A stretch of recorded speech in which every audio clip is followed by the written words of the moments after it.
Are we working? No. Are we working? Yeah, yeah. Okay, audio is good. Checking one. All right. We are good to go now.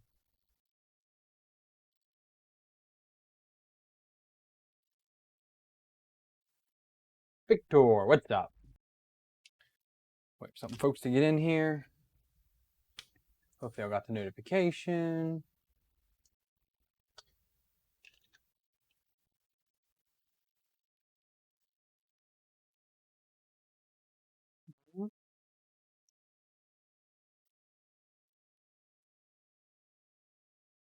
Jim, what's up, man? Still don't have my power supply, man. I got no mail today. I was really hoping for that to come in. Maybe later this week.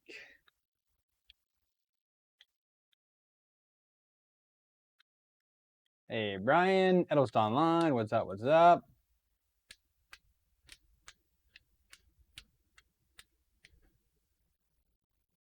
Oh, I didn't put this away. Realized that all my batteries are dead and the kids want me to put batteries in things. I need to buy new ones. Oopa. Whoops. That's cool.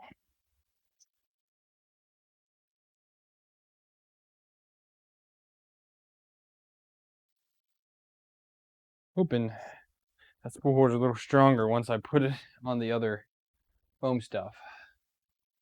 Yeah, no bueno indeed. Again, I'm hoping for this week. We'll kind of see what happens with it.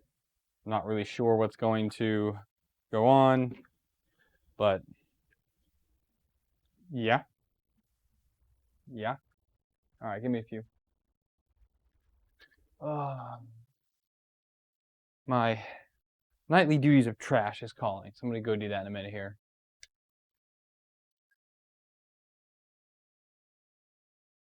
Oh, you're going to do a bear with a volcano. That's interesting. I like that idea.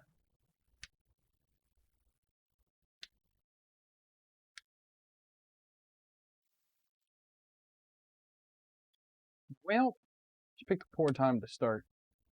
How about you guys hang out here for just a minute? Let me go knock out trash. I'll be right back. Or wait till she comes down. Well, I'll be waiting till she comes back down. But let's get started real quick. Let's talk a little bit about the Mingda D2. Is a interesting machine. Said that a lot the other night whenever I did the unboxing. And it's interesting because there are some good features and then some super poor design decisions here, which really bug me. Yeah. All right. I'll be right back. I need to go help his family.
I tell you guys, kids, crazy. They do the goofiest things. Like climb in the closet and cut their foot open. So, he's fine now. He's fine now. Okay. Whoa, you guys are chatting up. All right, good deal.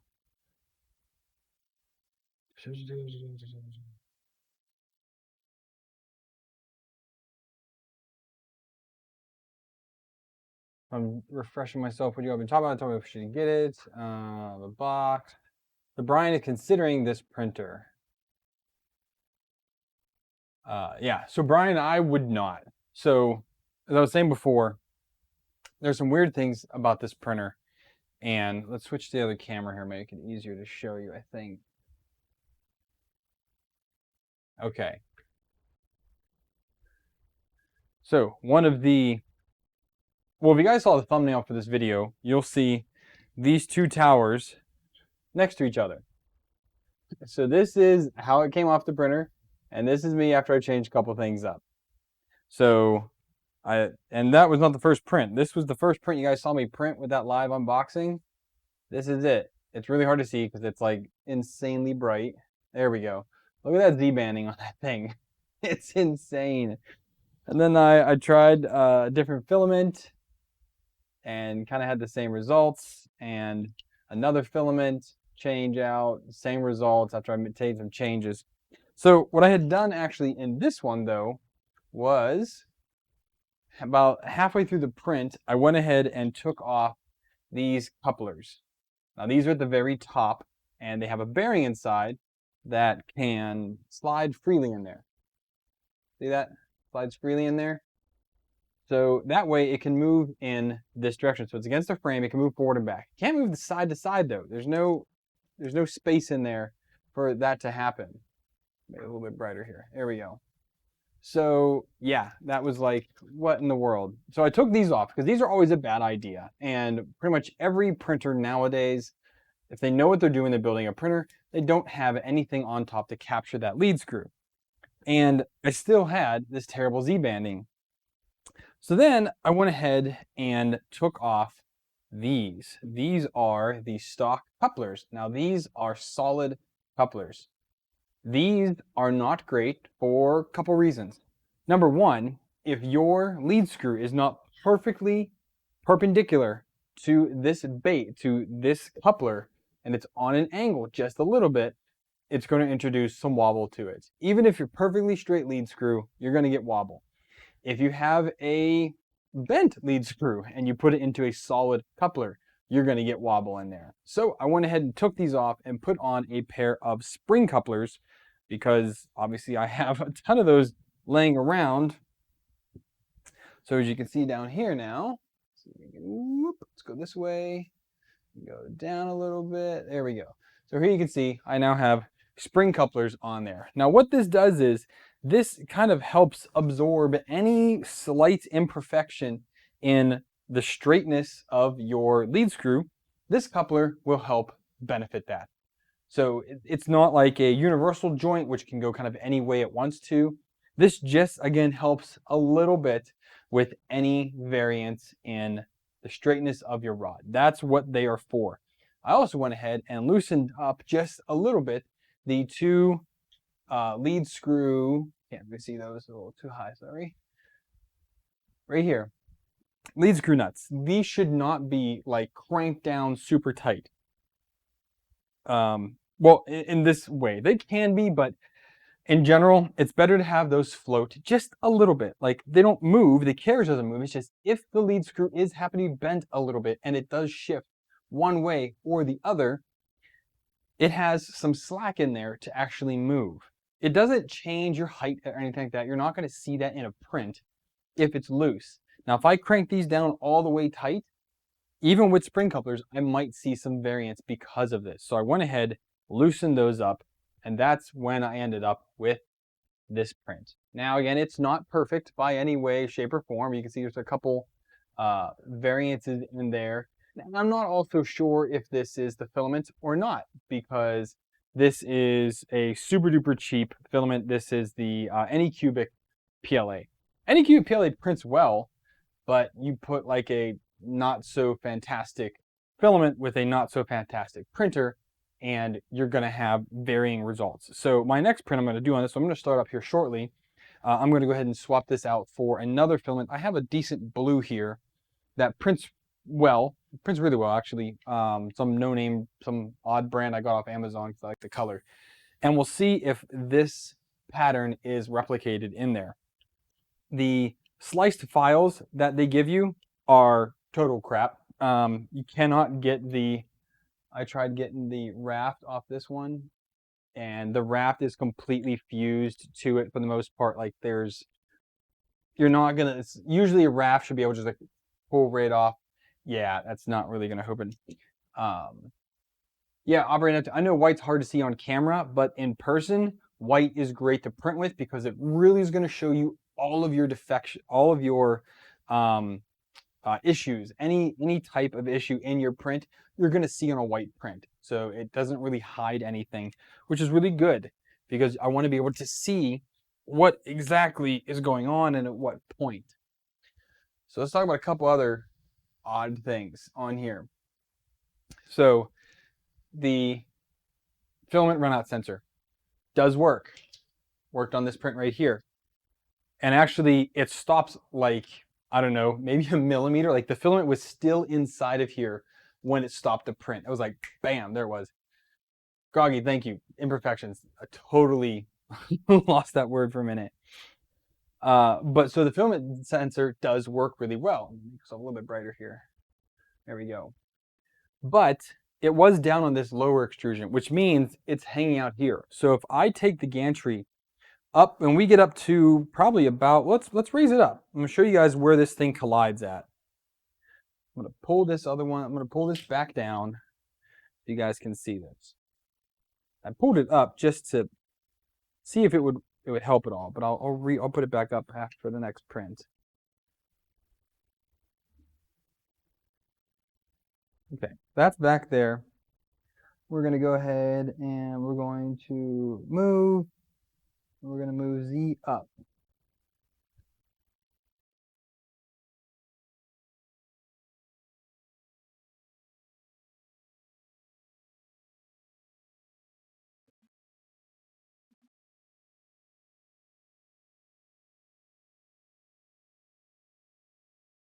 Okay, we're getting hard to pull the filament back now.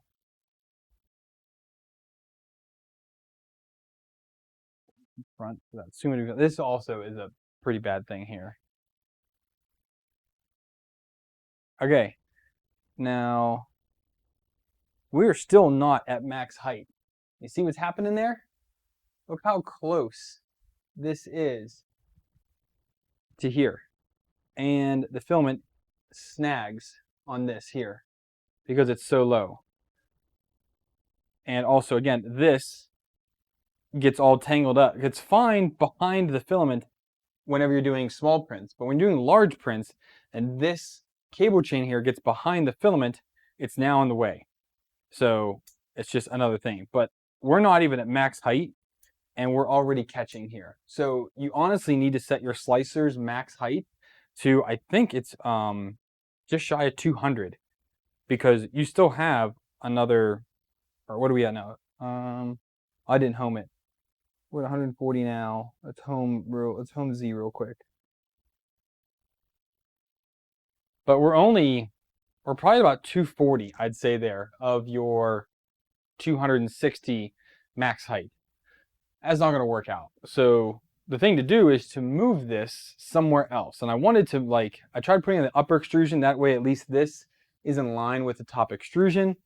But honestly, it needs to be higher than that. It needs to be mounted right up here where my fingers are. This is where it would have a much better mount. Now, the nice thing is there's enough wire here that if I just make a simple 3D printed bracket, I easily can pick this up, move it up there. It would be completely out of the way. The PTFE fitting would be above the frame and it wouldn't catch at all. That would be great. But it's this cable here that is just so floppy because it's so long. It doesn't need to be this long. I just don't get why, number one, why they made it so long. Number two, why there's no stiff. It's all just silicone wire. So there's nothing in here to kind of help that. To alleviate that, I can just run a piece of 3mm nylon, just like you do in the Prusa, on the Prusa X or watt bed and the extruder carriage, they run a piece of PTFE around this, and it clips in both sides, and that just gives a little bit of stiffness to your I don't want to say cable chain, but your cables. And that way they stay at a nice bow and they stay out of the way. So again, small print, this is behind, it's no problem whatsoever. It even hangs in the back, doesn't go down all the way, but it just hangs in the back out of the way. But as soon as you get up high enough, you got to watch out for that. And it's just, or if this filament sensor was out more, if it was on a standoff out some and more in line with the filament path going into the extruder, that would also be a great deal better than what it currently is. So actually, maybe I could try two different ways. I could pull it up here, or I could pull it out this way and bring it up a little bit and keep it in line, because the spool can go anywhere I want it to go. You know, and this is also assuming you're going to keep your spool top mounted. It just depends on, you know, what you want to do and how you want to assemble it. I generally don't do this because spools like this are then too high for my racks. My racks don't fit a printer with a spool on top. I normally will mount the spool on the side, or I will mount it on the actual, these wire racks. I have these spool holders here that kind of just clip right on. I have them both directions, and I can just kind of clip this right on there, and there's my spool. Easy enough to keep it out of the way of the printer, and it gives me a little more space on my shelving for that. Let me see, I'm back through comments, so I didn't see that.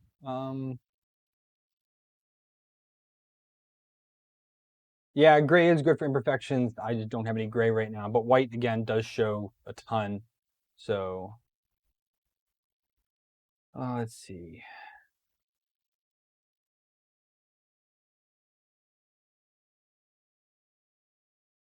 I'm gonna mount the filament sensor on the other side. So you probably could. The only thing, it's going to require a rebuild of the frame to move the sensor. So the sensor actually runs through the frame. I don't know if you guys can see that, but see the cable right here? And it goes in right there. It's drills a hole. It goes through the 2040. There's another hole drilled down. It goes through this 2040 and then pops out the bottom. It's a great way to manage the cables. Honestly, it's ingenious. I'm surprised that more people don't do that in printers, but hey, it's a great thing to use. 2040 has a huge gap in the middle that you can definitely take advantage of. And they're doing that for the filament sensor. So the thought is there. The placement engineering, though, is something to be desired. It's an easy fix. It's definitely not a deal breaker, but it's definitely something to consider. The more the deal breaker is, honestly, the part pulling fan. I have not done a what am I thinking? A bridge test. Sorry, I am just totally not thinking today. But I'm going to show you the bottom of this, of their pumpkin guide that did finish. I'm going to turn down my exposure on the camera. Again, I am trying to pull off this raft. It is just not coming off at all because their raft settings are just bad. And again, I don't know why you're doing raft settings when you have a removable bed. There's no reason to do that. So, hey Dan, yes, safe Ferris all the way.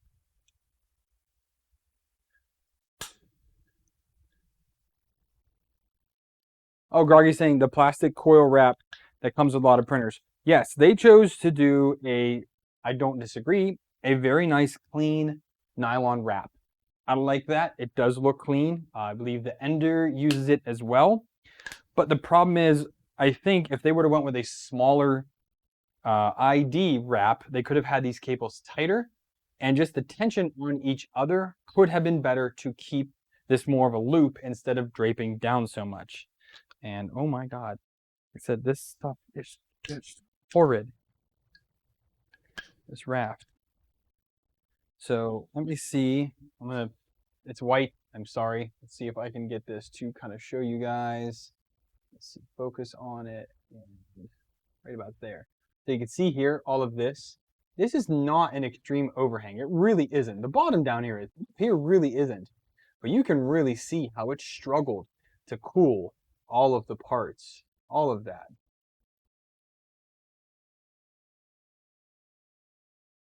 That was an absolute struggle bus till it got up here. Then obviously you can see there are some imperfections here, which I don't know if I'll be able to actually solve those imperfections in this print. I'm going to try a different filament to make sure it's not the filament. But I mean, this is way better than this guy. I mean, you can't argue any way that this is not better. Is this great? Absolutely not. But it is a step in the right direction. And this took just a little bit of work to be able to get to actually work, you know? Whoop, sorry. Again, I choose to do this, and I've got my light up here. And is this any better? Oh, it actually is better if I do that. I'll keep that light off for now. But so now it's just dark right in front of the camera.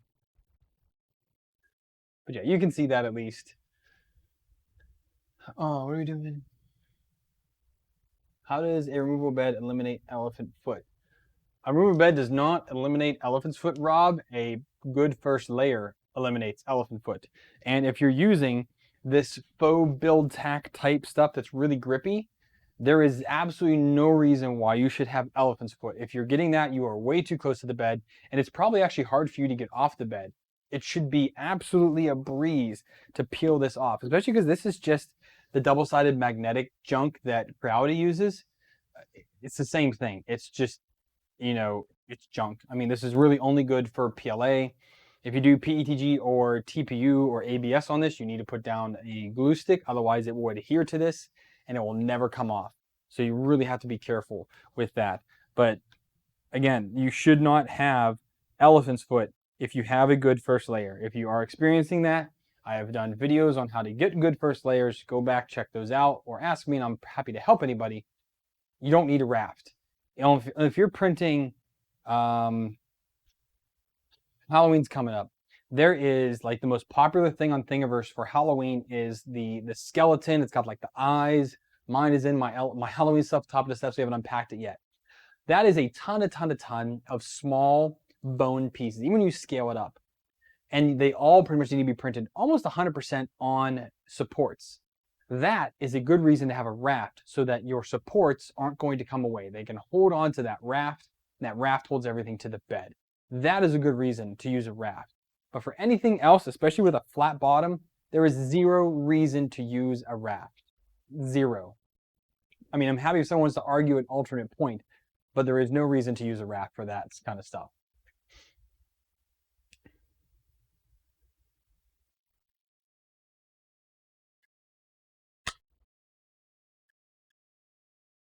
Yeah, and I was able just to snap this off of its base. Because this is a raft and then it's a solid base and it just kind of comes right off. But the raft, I mean, even if it does stick a little bit, I should be able to take this very thin knife, print removal tool, and slide it between. I got it in there. But like, it shouldn't even take this much work to get it off. So this is just a slicer setting issue they have. It should not be that hard. It really shouldn't be. I'm not gonna risk slicing my hand open because I've done that before on raft. It's not pleasant. Not pleasant at all.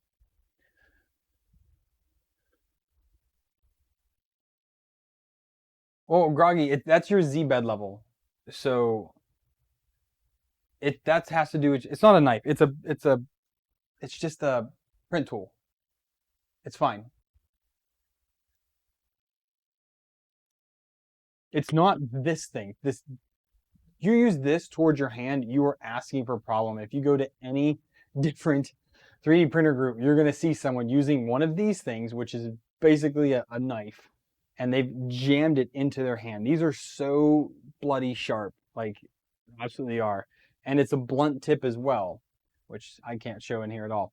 It's a blunt tip. So you're trying to jam this in there. It's not at all kind of like, it's not sharpened at all to a point, so you kind of can get under there.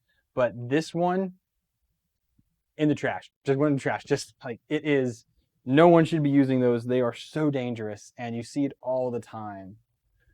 So,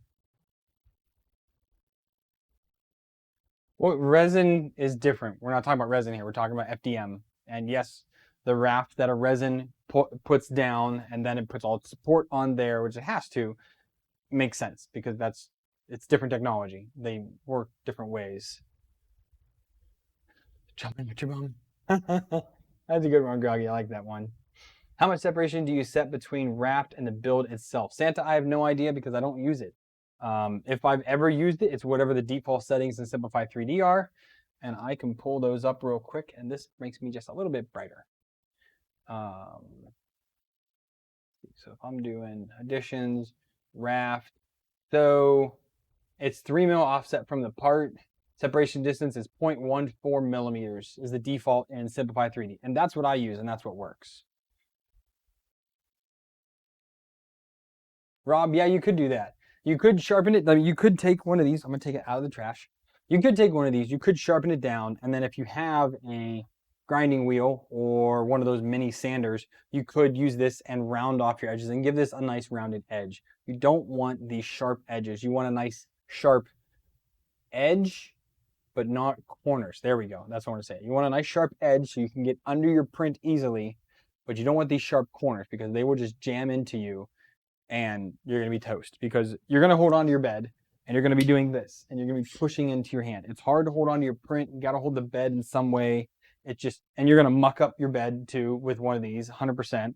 You can tell people that have done that. They've got all this scarring in the bed. Your bed surface should be nearly perfect all the time if you're printing the proper first layer settings. And again, I don't want anybody to take it personally if you are worried about elephant's foot, you're not getting the perfect first layer. It takes practice, it takes time, and it's different with every printer and every print surface that you use. I normally do have a little bit of elephant's foot on like the FT5 when I'm printing on the PEI sheet, especially if I haven't cleaned it lately or if I haven't give it a scrub down with some steel wool or something like that. You will see that elephant foot because I had to squish it a little bit more in order to get that nice grab onto the PEI. If you're doing PETG onto powder coated PEI, you should not have it. PLA on PEI or anything like that really shouldn't have it. Anything on these sheets shouldn't have it because again, this stuff grips and it never wants to let go. So you can actually, it's really hard to tell on these prints. If I get a different color, oh, I printed this one. This was with the Ender 3 settings, and let's see, zoom in, and we're going to dig it down. There we go. So this is 100% scale of that model, which is much, much smaller than this one. Here it is. So it's not much smaller, but it's a bit smaller. But you can see they actually squished the model into the bed because the foot is cut off there. See, there's not much of a gap there. But here, on the normal model, there's actually a fair bit of gap under here. So there's a lot more space here. But that's what the cooling did on this thing. And this is not a tuned profile, I'll give you that. This is an Ender 3 profile that I kind of tuned in Prusa Slicer to try and get this to print. It just is not great.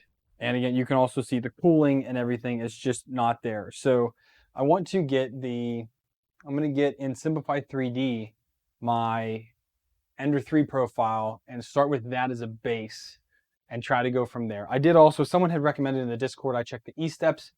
E-steps are 100% on with this. They are perfectly right there. I went ahead and measured out 100 millimeters, extrude 100 millimeters.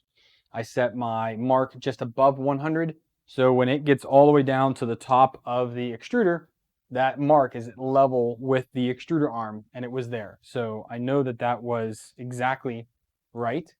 I thought it might have been wrong, but it's okay. I did also hear some folks talk about online as I was doing some research, is that the source code for this printer has not been released, which is definitely sad face. I don't know. I have not reached out to them, and I think I have their website up. We can always take a look real quick. Why don't we do that? So let's do this here.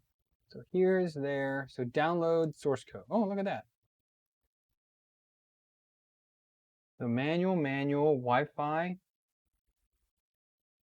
STL fan duct for 5010. 4010 new. Well, let's pull those down, see what those are. Wi-Fi for Android for that printer. Kira.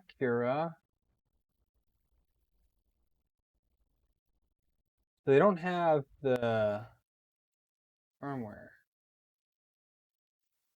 D2 auto leveling firmware, D3 Pro, D2 without leveling firmware. Okay, let's see. Is this a hex file or is this actually going to be source code?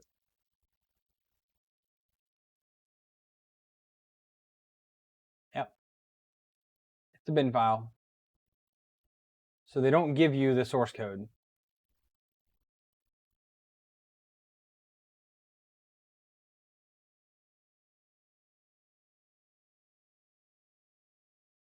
They give you stuff for the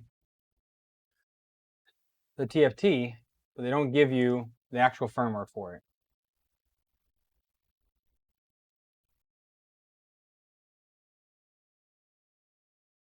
So that's a bummer.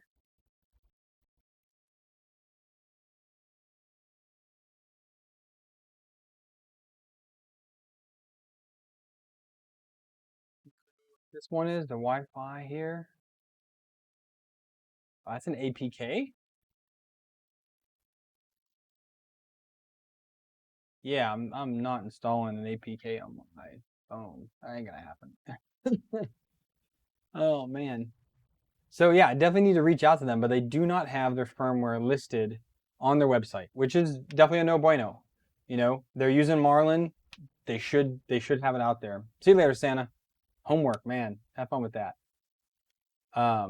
If they are using Marlin, they are required per open source licensing to provide the source code to the end user, the purchaser of the printer. So it's definitely something I'll need to email out to them and say, hey, what's up with that? Because that's not good. Did I get an average filament diameter? Groggy, I never honestly check average filament diameter. I personally find that to be a little too nitpicky when it comes to tuning a printer. If you're going to use one filament, and one filament only, one filament brand, and you're going to check that all the time, okay, maybe. But honestly, if you're tuned well enough, like I'm, again, never tuned on any of my printers, and you can't tell that I haven't. I just think it's a little too nitpicky of a thing to tune. Because I'm not going to measure the hundreds of spools of filament that I've gone through in order to do that. Like I might do it to check, like when I do a review, like what's the average diameter per what they prescribe, what they advertise it as. When it comes to actual tuning, not at all. My PLA settings are my PLA settings for every printer.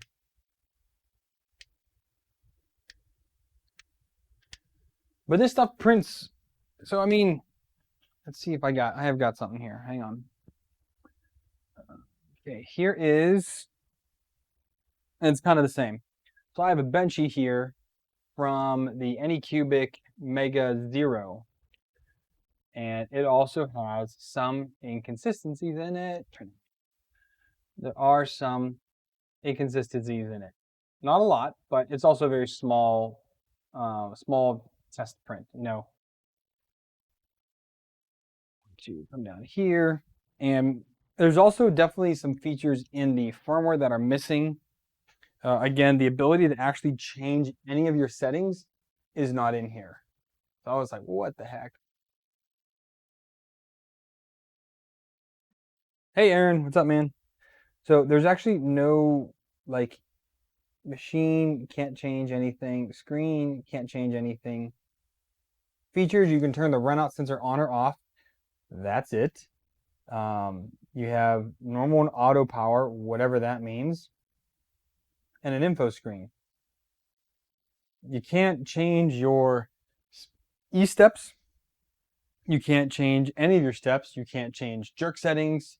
You can't change, like, there are so many different things that you cannot change in this firmware. It's so locked down. Again, that's just not good. It's not expected. It shouldn't be that way. They are using Marlin. They need to provide the source code, and they need to also enable more features. Having it be so feature locked down is just not a good thing. So very unhappy to see that. Now, Are they at where TiVo was last year? 100% yes.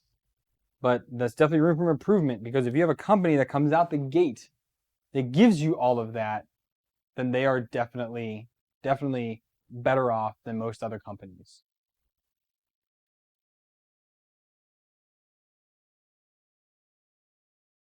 So, Groggy, I see most companies advertise a plus or minus of 0.03. 0.05 is like the $10 filaments. $20 filaments about 0.03. And then anything usually $30 and up, all PLAs. Anything $30 and up will be plus or minus 0.2. I think Prusa 0.02.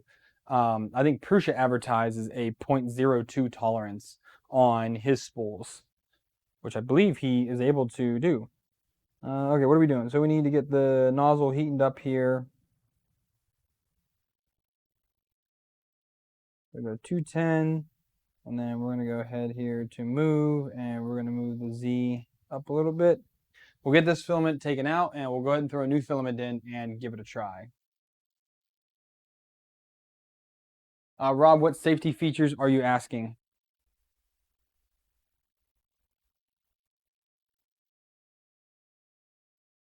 I need a filament.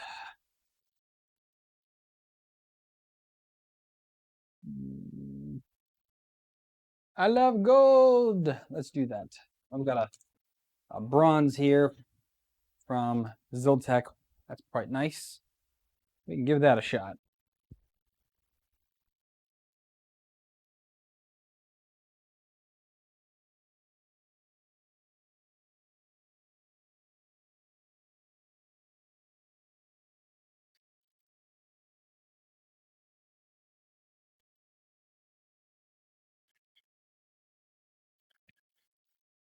From Runaway.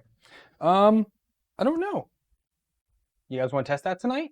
We can do that before I start a print. Let me get this filament out of here first, though.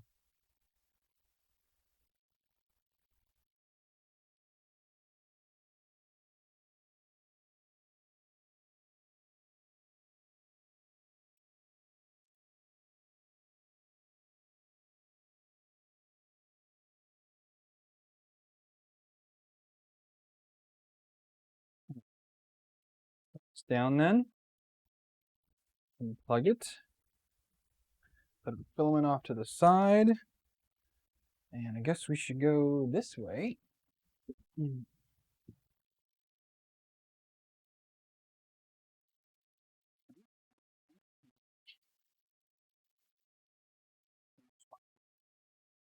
Your doohickeys to boost this up a little bit. All right. Now, let's go ahead and take the bottom off.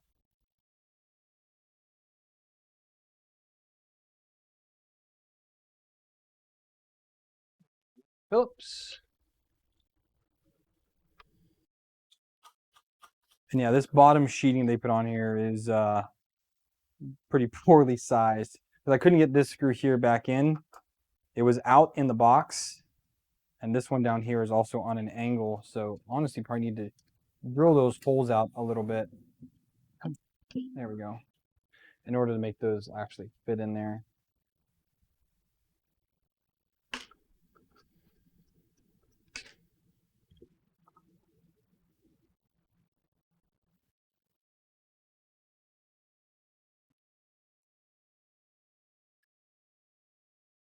Yeah, here we are.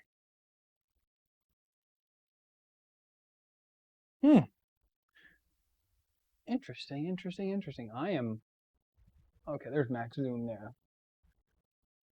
This way, let's go up a little bit.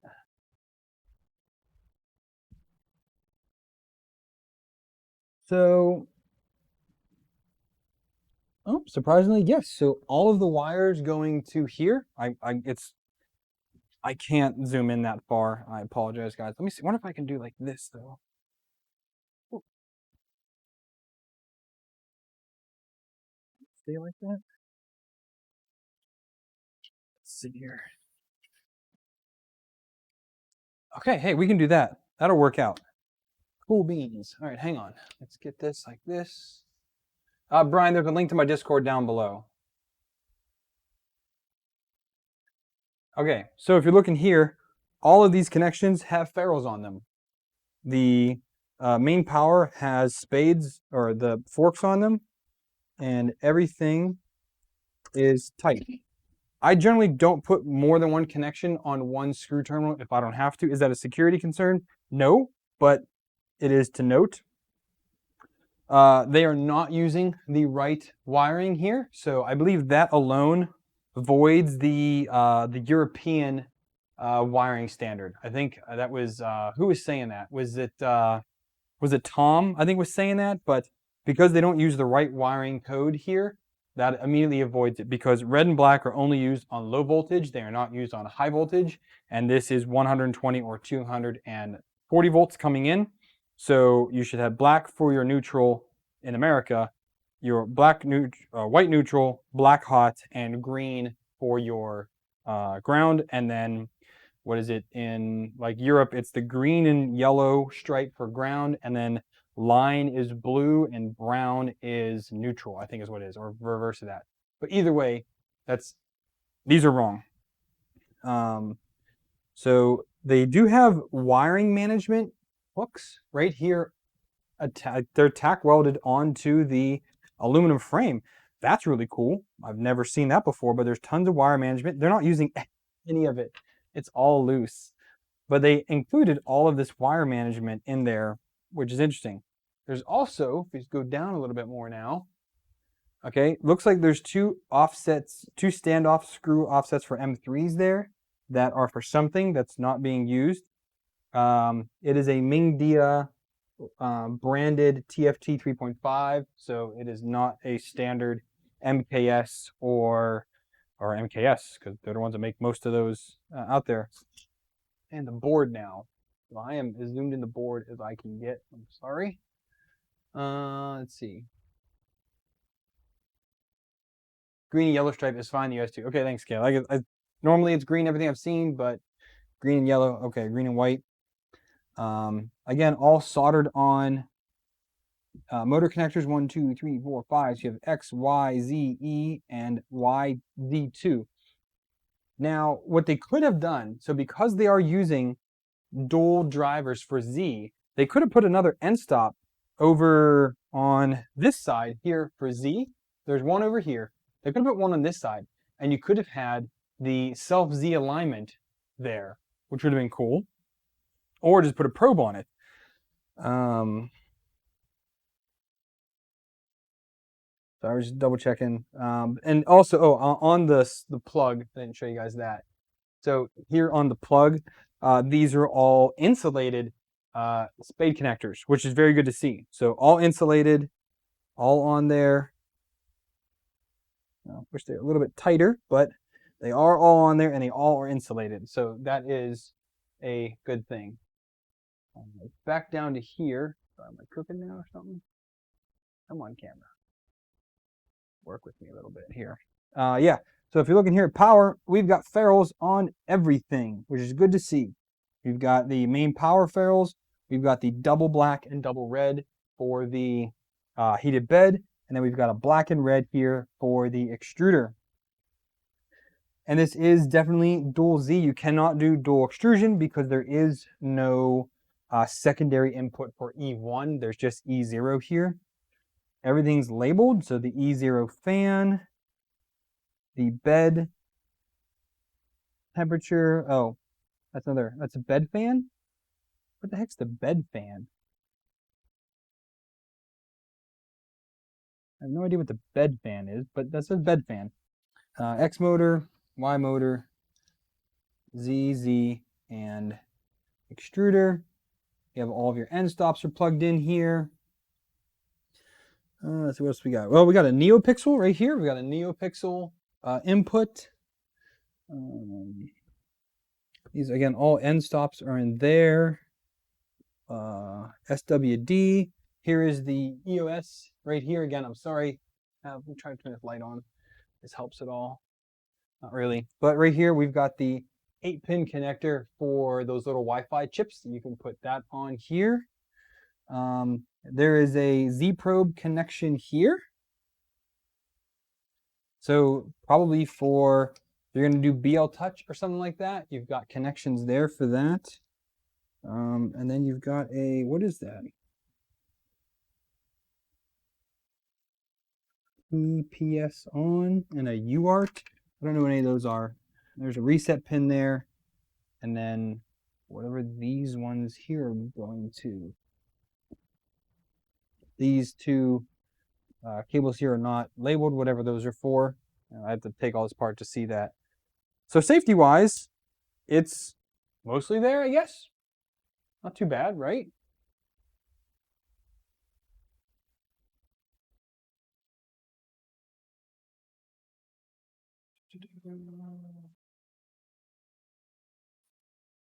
Brian, thank you for tuning into it, man. I'm glad I could help somebody. Again, this might be an okay printer for some. This might be a not okay printer for others. So you kind of have to figure out which it is for you.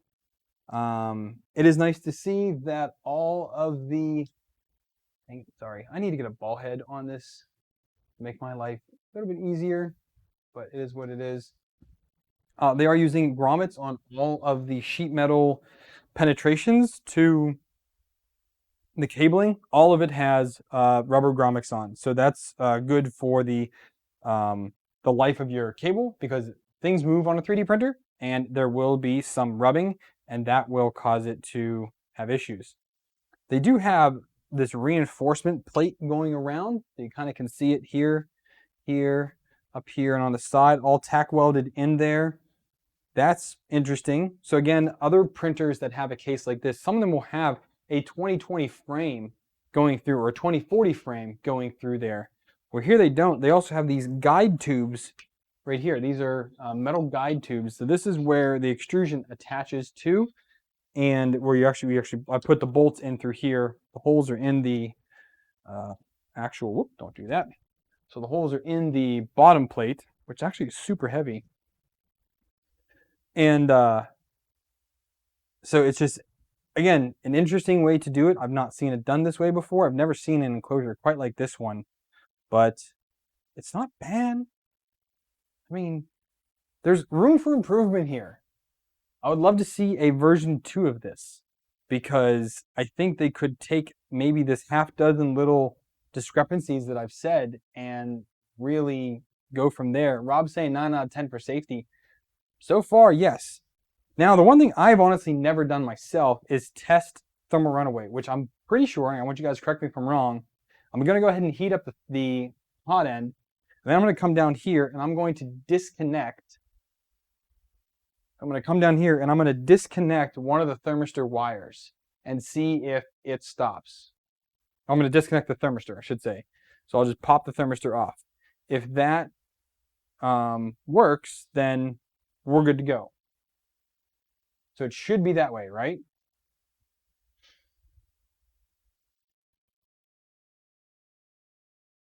Okay, that's hard to tell. I'd have to take these off completely and see that.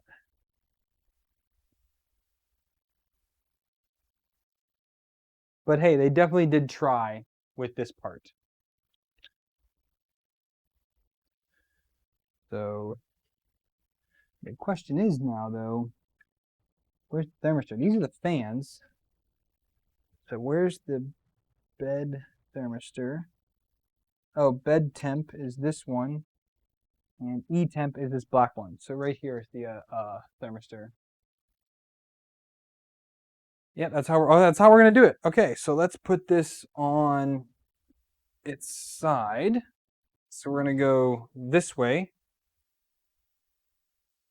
Things to pretty much be the best way I can do this to have access to the bottom. Let's plug it in.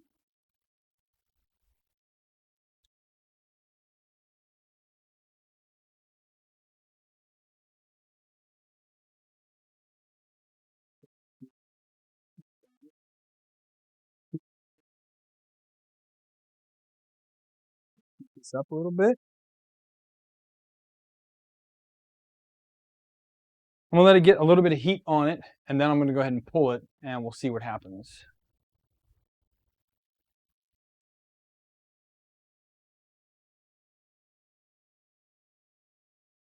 We'll wait to 100 and then I'll pull it. I want to do it at a safe number at least. All right, we're at 100. All right, I'm going to go ahead and pull thermistor.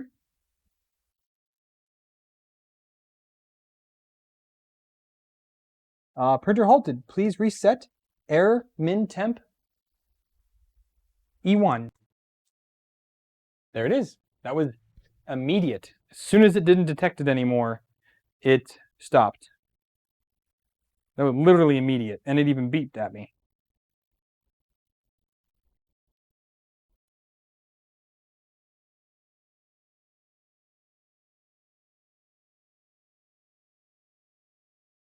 So I guess that confirms it, right?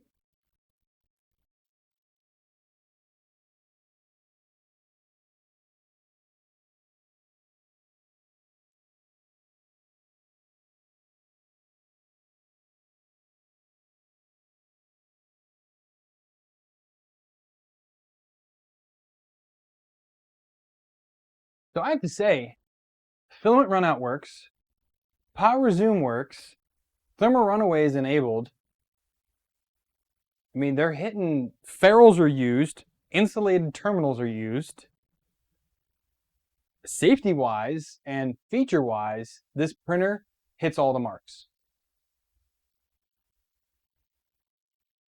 Man, these guys are so freaking close. So close. Where'd my screwdriver go? Is it under the printer? Did I drop it? Did I put it back? I put it back.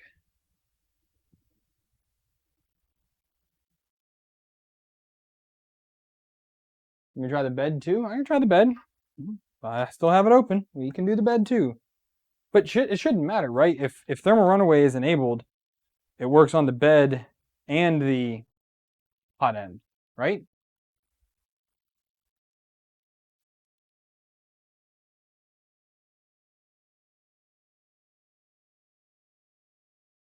Bed's heating up.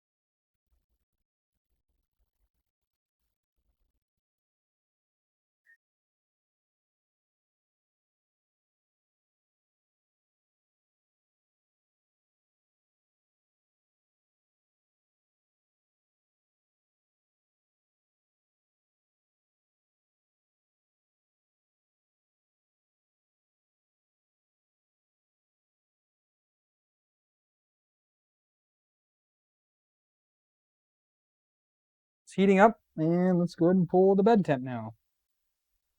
Printer halted. Please reset. Air min temp bed.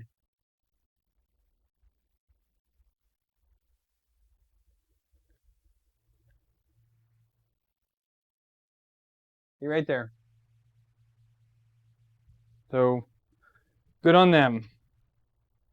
Safety features are enabled. So I'm actually going to send an email, maybe before we even get off this live stream tonight. I'm going to ask them that they release the source code because they are obligated to do so.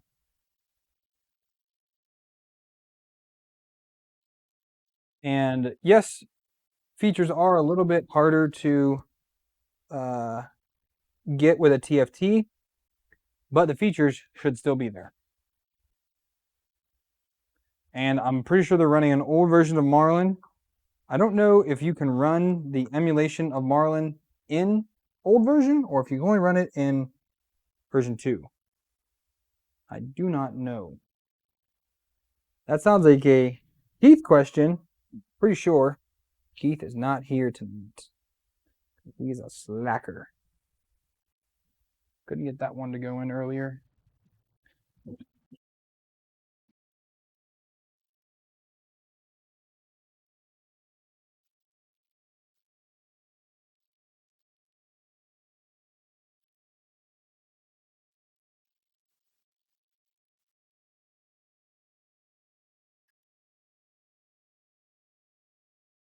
Well, Brandon, firmware, yes, firmware isn't that bad, but if you as a consumer were buying this and you want to be able to change something quick and easy in firmware without writing your own firmware, you guys can't see Jack. I apologize for that. I never ever switch my cameras around. You should have it. It's also in the licensing for Marlin is if you use it, you have to release the source code. That is part of the license for it.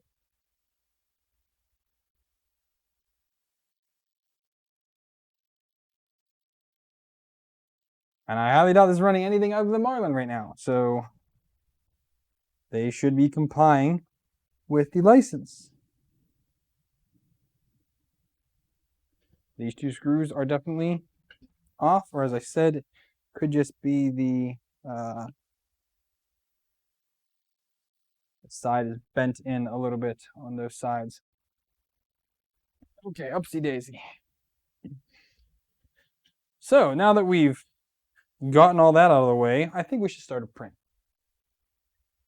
I'm going to re-level Z real quick to ensure that is right.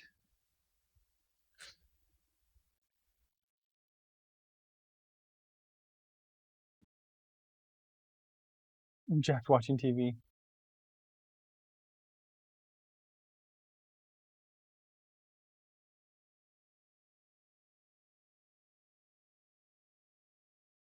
One.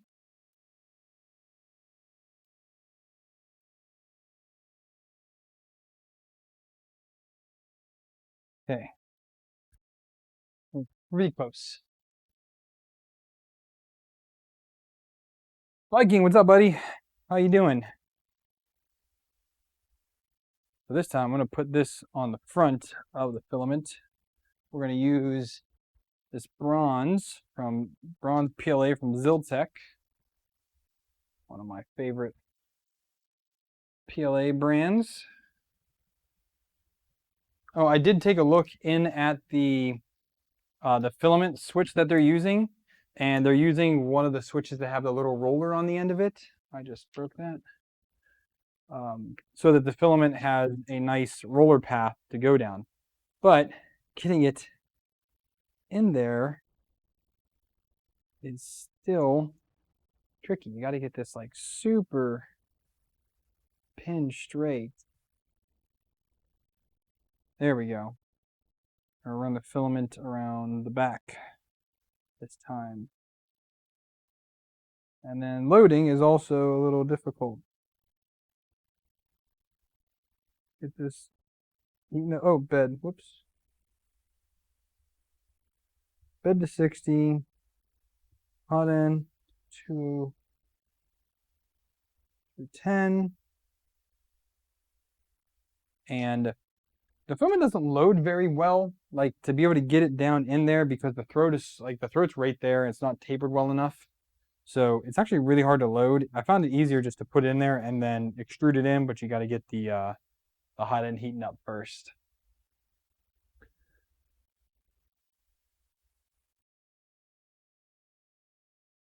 They definitely could, honestly, this could compete with Creality if they make some changes. Definitely need to make changes. I'm not going to say that it's right now out of the box good. No, they have a ton of room that they need to improve on. About a half dozen to like 10 things they need to change on this to really become a competitor. Michael, what's up, man? I'm doing good, man. Yeah, you like never sleep, bro. Especially when you come to my streams. I know it's like dark 30 in the morning for you. And see, I also want to do PID tuning because I set it to 210. We're at 221. 11 degrees swing up in order to come to temperature. This thing needs PID tuned so badly. There's no EEPROM settings here, so I don't know if I was to change anything in Pronterface and upload it. I don't think it would actually do anything because EEPROM is not enabled in this firmware. And that also gives me some pause. All right, so we're gonna do extrude, load.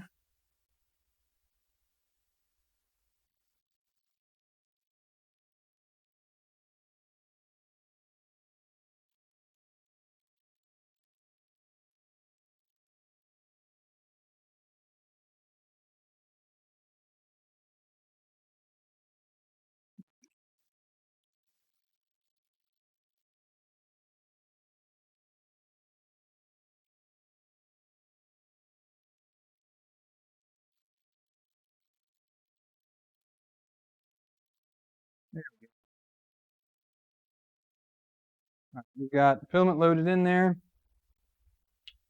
Do away. Where'd my other screwdriver go? Didn't put it back. There it is.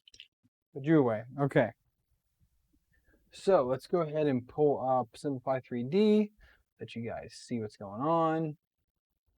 And let's go ahead and we're just going to grab the Ender 3 profile. No, let's save as new. We're going to call this the Mingda D2. And I'm pretty much going to keep all of that the same. 0.2 layer, top, bottom, 2 perimeters.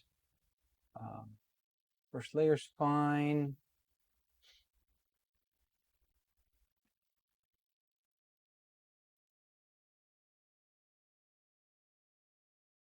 That EU life, yep. PLA.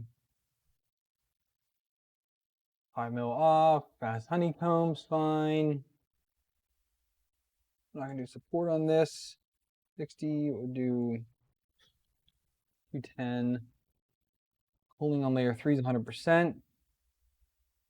Okay, this is 230 by 230 by 260. Origin. Where's origin at?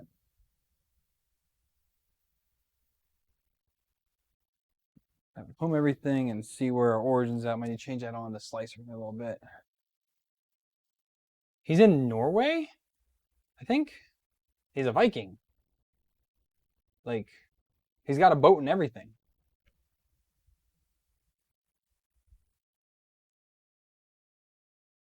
So Y is good, X is off by like not much.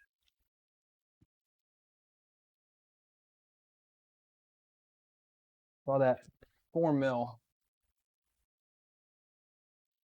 And Y is spot on. See here. It's going to prime the nozzle. Fantastic stuff. Let's lower this down to 60 milliseconds. I'm not quite sure how it will go. Norway. Yep, I was right. Winner, winner. I am creepy. I know where you are. And here, a single extrusion, single infill. We wanted to not cross anything. Oh, retraction. So we'll just take retraction down because it's direct drive. So let's go down to like 1 mil. 40, Y.5 is good. Hey, maybe they know Viking. Maybe they know Viking. Maybe she knows them. There's not that many people in Norway, right? Too cold to have like a lot of people there. Okay, so let's throw a benchy on here.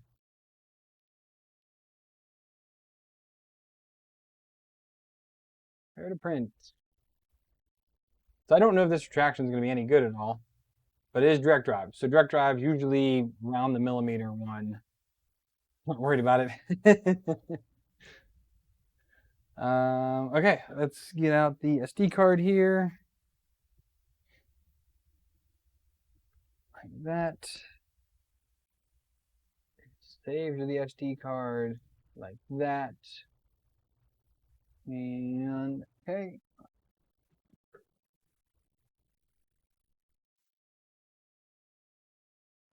Print and benchy. Might need to just adjust my first layer a little bit once this thing starts, but we'll see when we go from there. We're gonna go to here for you guys, and then straighten out my camera a little bit. There we go. True Tech, what's up, man?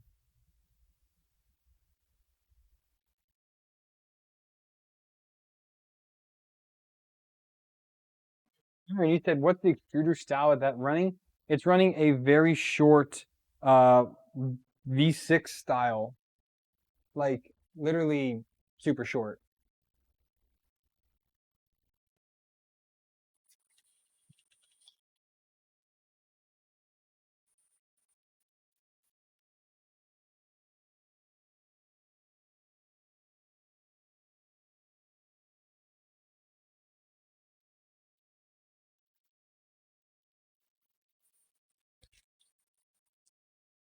a little bit far.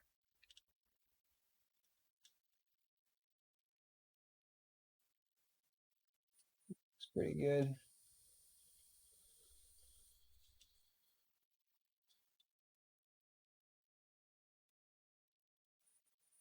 Again, I'm totally guessing on a lot of the values in Simplify 3D for this thing.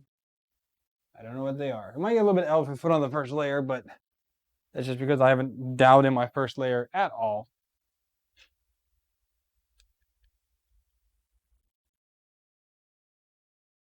I've never been to Norway. I hope to get there one day.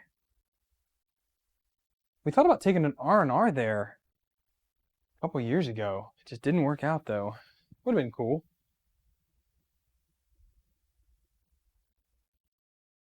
Let's do that. There we go.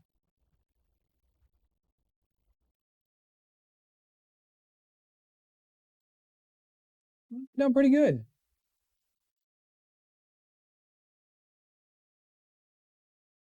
So, let's look at while we're here, let's go ahead to here. I want to look up those files I just downloaded. There's a fan duct for a 5010 here. So let's go ahead. Let's close that one. Where is that? Here it is. Let's pull up my 3D again. Let's just pull the 5010 one in.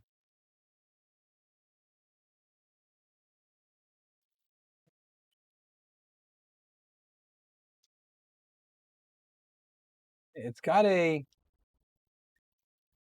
hole in it.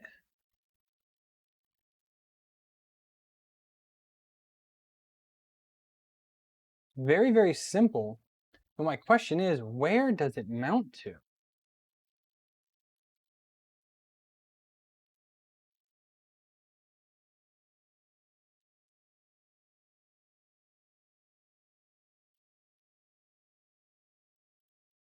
I mean, it's a 5010 because a 5015 won't fit in this space here. But I'm just wondering what's going on. Do you need me or you got it? I'll be right back.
All right, I'm back. Sorry about that.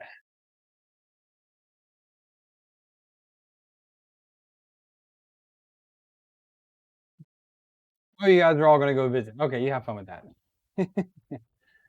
But either way, I can't really tell where. I can't tell where this mounts to. They don't show you in the documentation here either.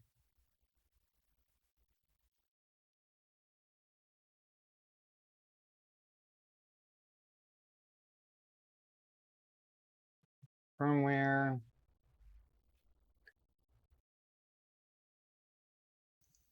Oh,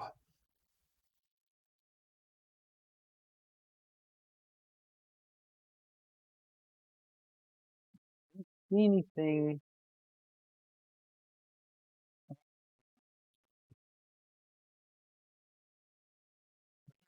5010.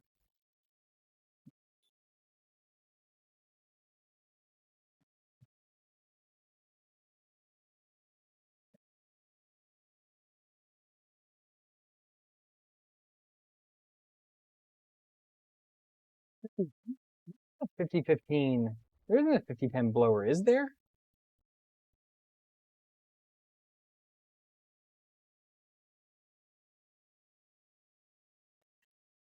Would mount to it.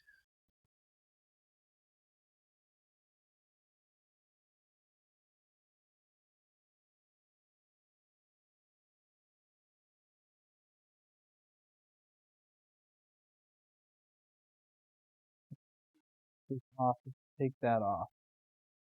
Wonder if I can do it while it's printing. No, I can't because the filament's there. But that might be something for me to go ahead and check out, is to see why, if I print that out, or at least take off this shroud and take a look at where there's just that single hole through the middle of it, which puts it somewhere there. Well, I don't know. Actually, I think that is for the shroud. Just based off that design, it's for the cold end. It's not for it's for the heatsink, because of that this design right here, that round design, that's to put a blower fan on the heatsink. That's not to put a blower fan as the part cooling fan. If we look at the 4010,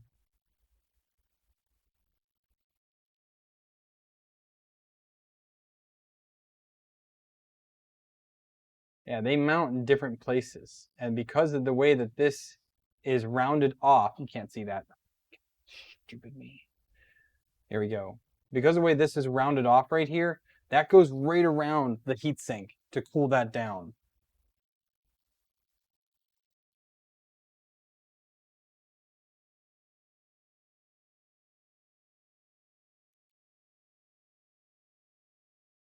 Is that even spinning?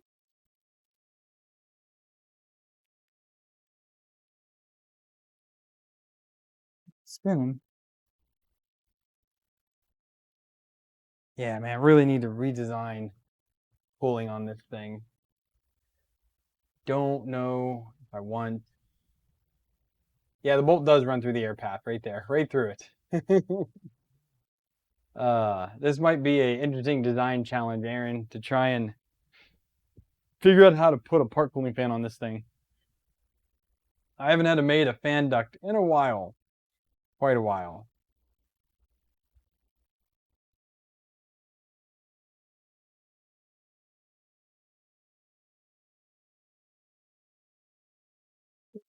The 1mm seems to be okay. No retraction. But only time will tell. We'll have to see how this goes. But we are making progress. I'm hoping that my slicer settings can be a little bit better than theirs. Yeah. Very interesting design choice to put these on there when everyone says not to.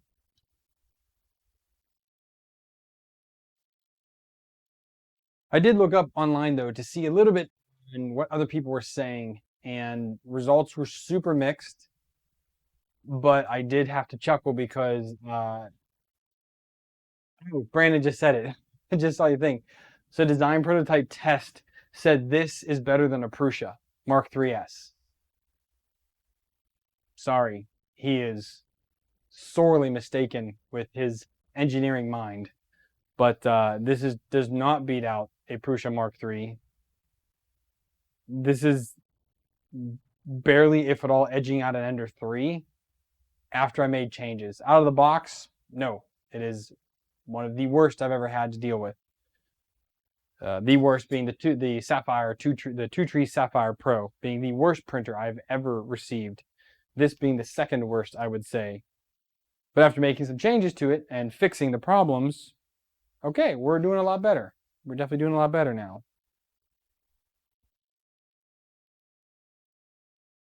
I don't know why he loved this printer so much. He just reviewed it like a week ago, too.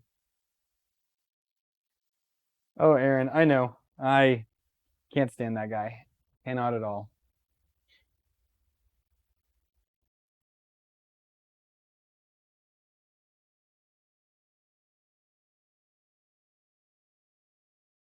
Yeah, the Benchy. He showed one print from it, right? One test print. Who shows one test print before they're like, oh my god, this is the most amazing thing ever? Like, yeah, I'm impressed with like the ANET 8 with the A8 Plus, but like there's definitely room for improvement there. But it is a very good printer for 180 bucks. This is 230 after the 10% discount. It comes down to what, like 210, $215 for this. So it's in that Ender 3 Pro price range because this is priced to the Pro, not to the Ender 3. It would have to be sub 200 to be priced against the 3.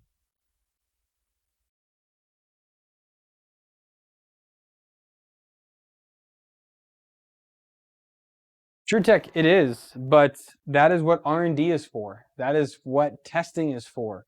You know, why not send this out to a bunch of people to say, hey, test this out and let us know. Don't do videos, just do some testing on the printer and give us your thoughts. I would have given them all of these thoughts free of charge. Just send me the printer and say, hey, what are your thoughts on it? We want to make some changes, but we're not sure we need to make. What do you think? Happily, I'd send them back my list of 6 to 10 things to fix and see what they would do with that. But they didn't. They send it as this way for review, and again, it's definitely needs work. I definitely can't recommend this to a beginner because who has spring couplers sitting around when they need them? That's kind of a simple fix. But honestly, if you're a normal 3D printer, you're getting your first printer, or you've got maybe two, you're looking for a second, or you're looking for your second, maybe you're looking for your third, you don't have these parts laying around. I have drawers of them because I build my own printers. I have dozens of printers. I've reviewed dozens of printers. So it's a little different for me.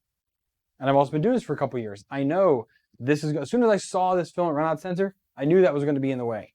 I saw the Z motors were misaligned as soon as it got out of the box. Would somebody else notice that? I don't know. Would they know to fix it? I don't know.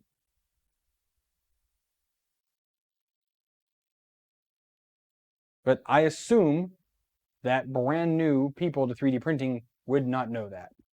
So, Brandon, you have too many printers and you keep buying stuff. You keep buying me stuff.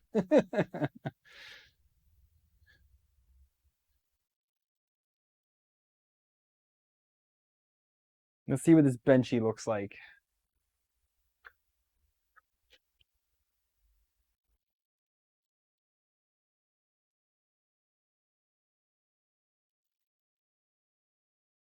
I actually don't know, Aaron.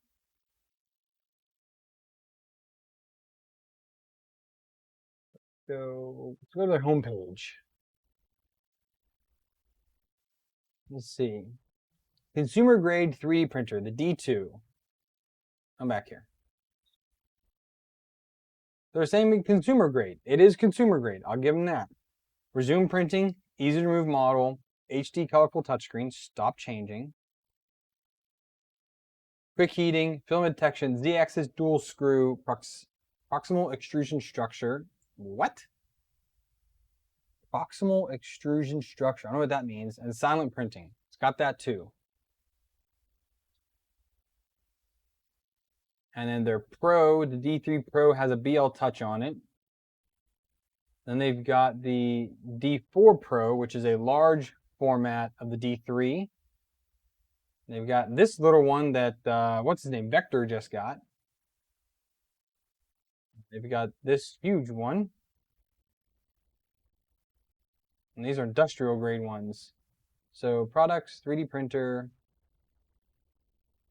DIY series. And we've got the D2 here. Yeah, it is under DIY. But again, it's this one's a tricky bugger because this is the fastest printer I've ever put together.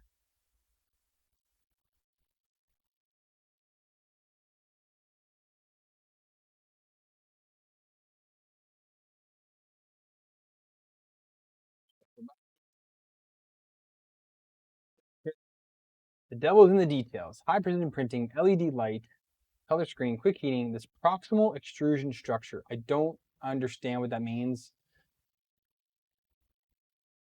Vocabulary is not my thing. Z-axis dual screw, film detection, resume printing, silent printing. 3 steps, quick, easy installation. 100%. Good build volume. 4 highlights, filament detection, and that proximal extruder, limit switch, dual lead screw, 3.5-inch color. Internationally renowned power supply, 360 watt. Independent research developed motherboard, stable performance, high precision, 2208s, and 256 subdivision printing. So they don't say, oh, it's the MD D301. Let me pull up another thing here. See if we can find some info if this thing's 32-bit or 8-bit. I think it's 8-bit though. So it's an MD 301 V1.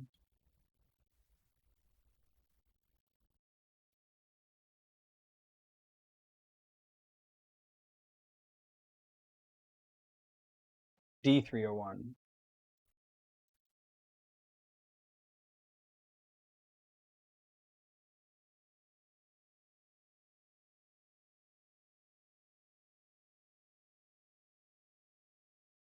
Seeing nothing come up about this thing.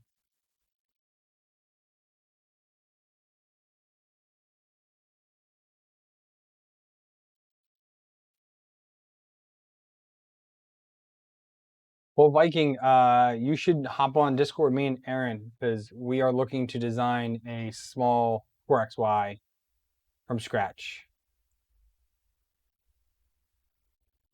Chip upgrades run faster. It's an STM32. That means 32-bit?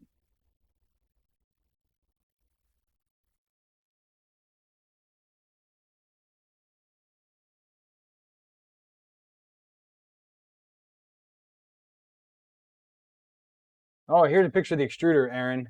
So you can see very short path. Super short path. I mean, the throat comes up right here, pretty much right underneath the gears and goes all the way down. It's right there.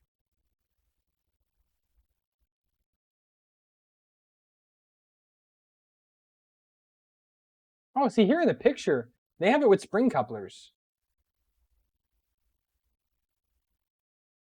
That's not how it came. Large SD card, love that. Magnetic build platform, LED light, it's goofy. The limit switch is goofy. All right, what else we got here? Look, they have multi-material models displayed with this thing. Oh, man. Yeah, I'm pretty sure that's not. Unless they're coloring it or putting them, snapping them together. But yeah, that's kind of a little bit misleading. Pain, after service, splicing software, Cura Simplify 3D. Cura is the best choice for new beginners. What type of film is compatible? You can do PLA, ABS, TPU, HIPS, nylon, wood, carbon fiber, copper.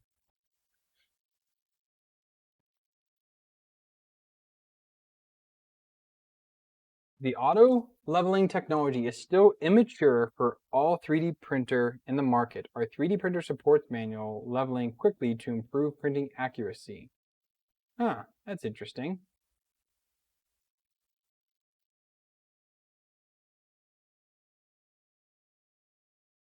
And they will offer OEM services on this printer.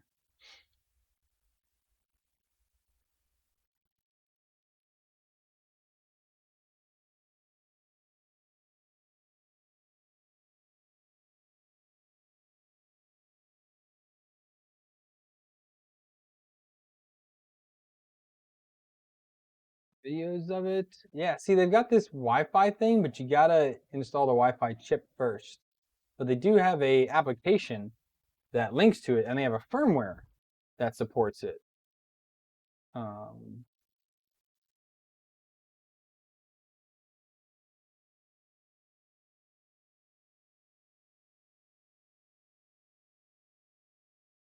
Interesting. Their 3D model doesn't follow it either.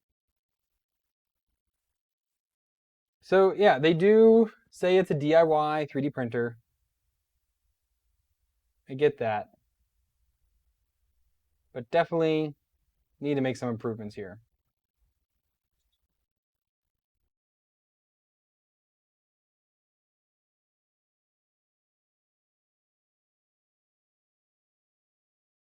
New program.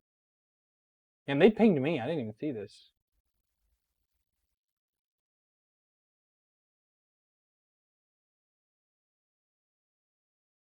Oh, they want you to have 100 to 200,000 subscribers, or the videos you post up to 10,000 each. I don't have either of those. They still hit me up.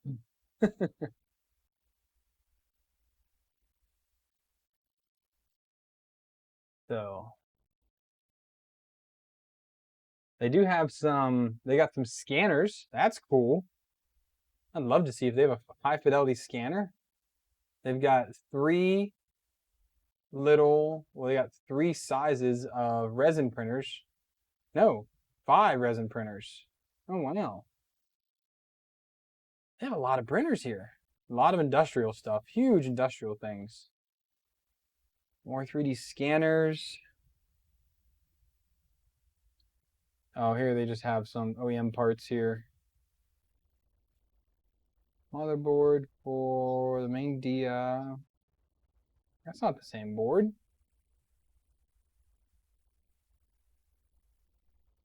Let's see if we can find. They got their own color filament. Let's see what their filament is here. Temperature change filament.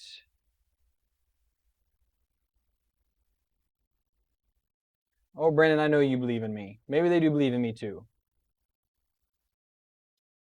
I really hope they take some of my suggestions to heart and actually do the changes. I'd love to see a new competitor get big, even if it is another Chinese company. I'd love to see somebody else get big with Creality and have something that's a little more feature rich as a competitor. So they just have this one board, but this is not the same board that's in there. There's no data in here at all for it. None whatsoever.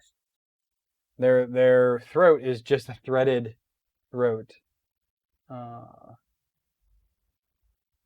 This must be for their LCD 3D printer. There's only 4 driver spots.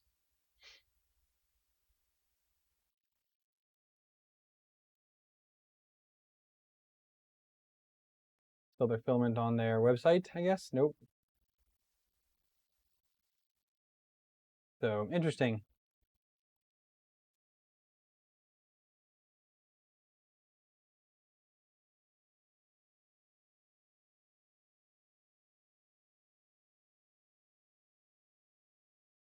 Protect, man, you better get some bug stuff on there, man. Some afterbite.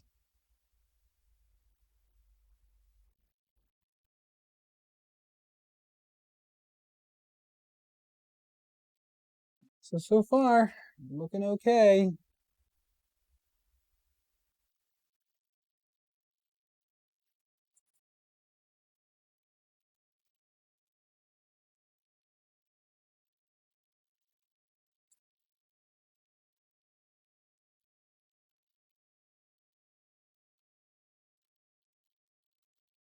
Getting there, getting there, getting there.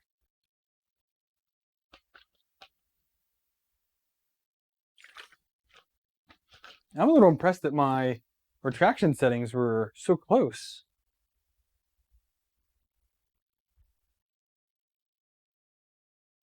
Looks like most of the retractions are back here on the back right corner.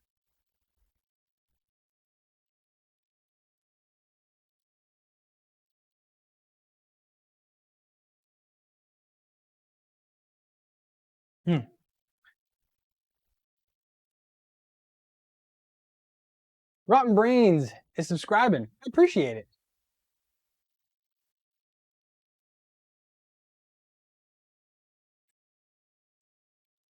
The bed cables aren't getting too warm, which is good. None of the motors feel warm. I can't feel the Y motor. It's inside. They're warm, but they're not hot, which is also good.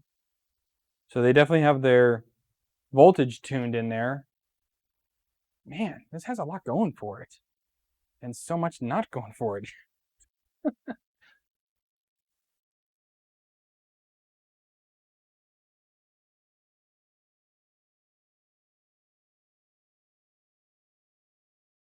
$31 people. Very nice. Yeah, Viking man, I would love to see that huge printer go, dude. You're having what, six Z motors, right? In order to pick up the humongous bed that weighs 40 pounds.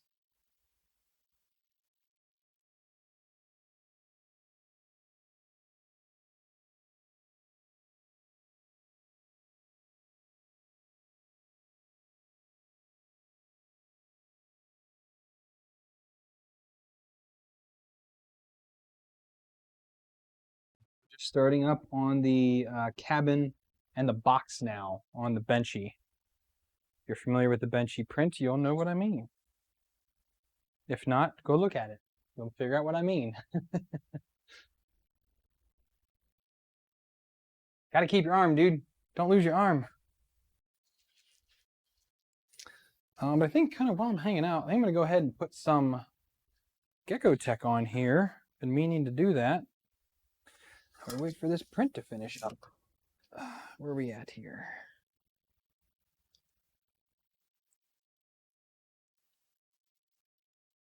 I got more in. Don't know what to do with it all though. Small sheets won't fit. I think I just bought the new stuff to cut down. How many we got here? So I've got one sheet in each of these.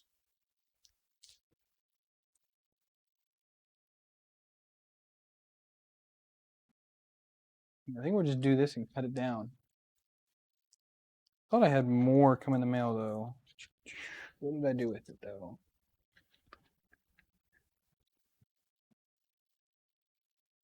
Oh, I did, but that's for those. That's all right. We'll use one of these big sheets here. I'll use the older one.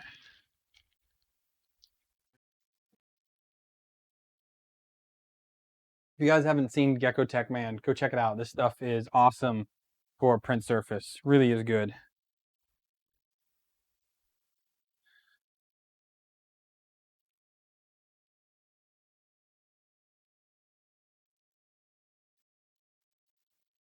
I don't want to put in the other side. I think I bought some regular PEI for the other side, but I definitely want to put Gecko Tech on one of these, another Mark III's sheet.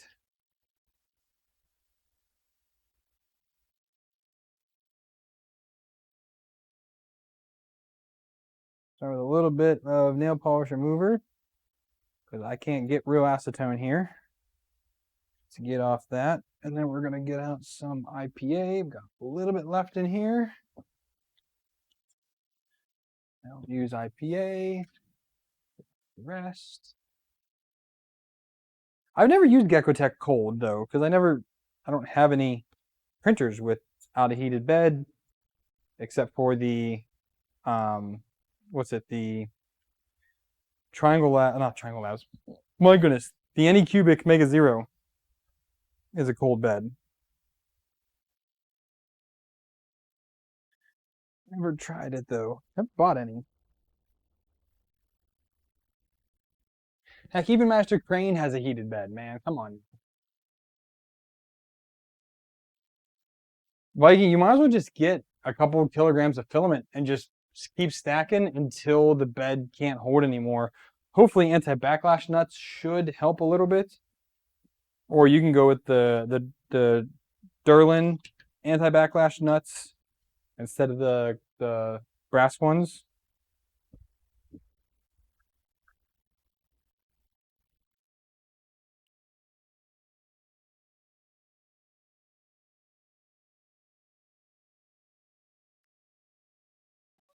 True Tech. These guys have been around for a long time. I got one of their sheets 3.5 years ago, and I still run it on the FT5 because the FT5 uses glass sheets that I have the various surfaces on.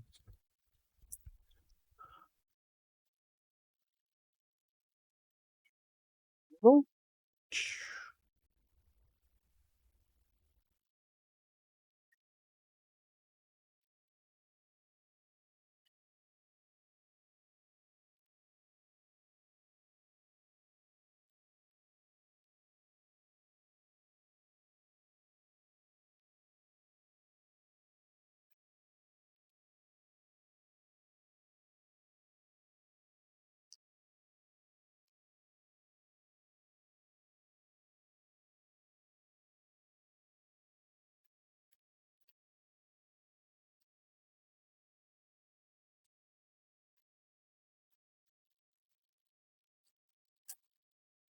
There we go.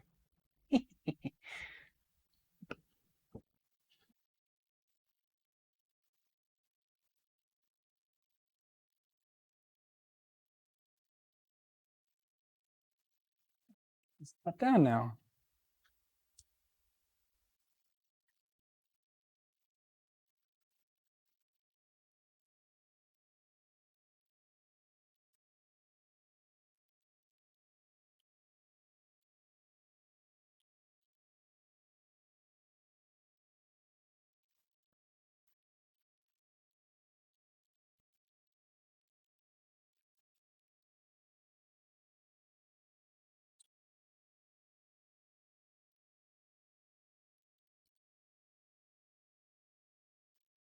Stuff is sticky though, man.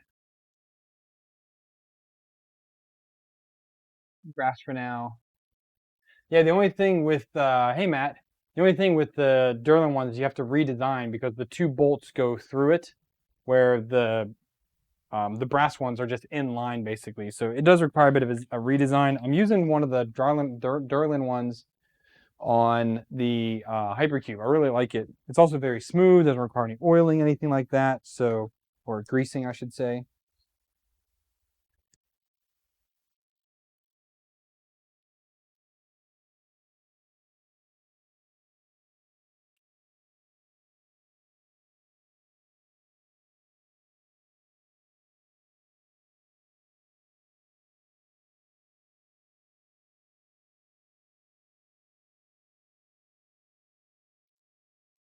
Number two.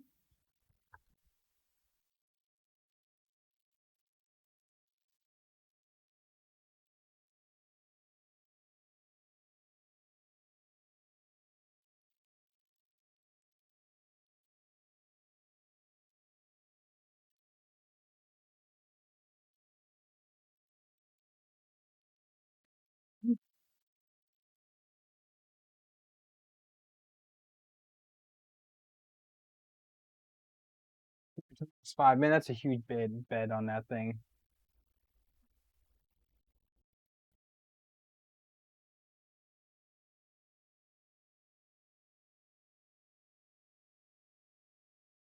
Yes, Viking. It does say it's only good for 100 prints, but I've literally been using it on the FT5 for hundreds of prints and hundreds of hours, if not thousands of hours, over the past few years.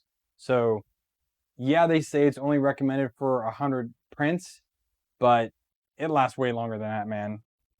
I was concerned with it because of the fact that they put a life on it, which was very strange. I'd never seen. PI. No one says how long PI lasts for. They don't actually put like a number to it. But Gecko Tech does. Maybe they just don't want to, you know, falsify anybody, or like, hey, like this only lasted me 100 prints. You said it should last forever. They don't say that.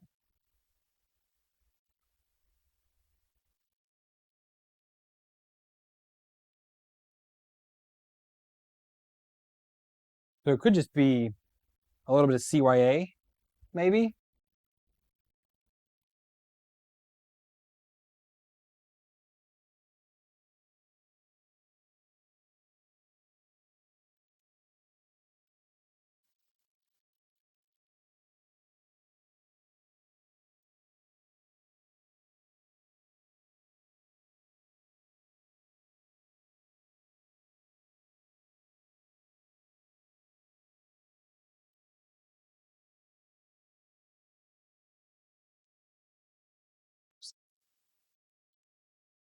It's pretty common.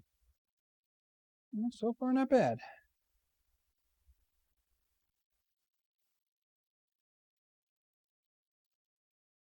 Everything, I'll do a bridging test as well.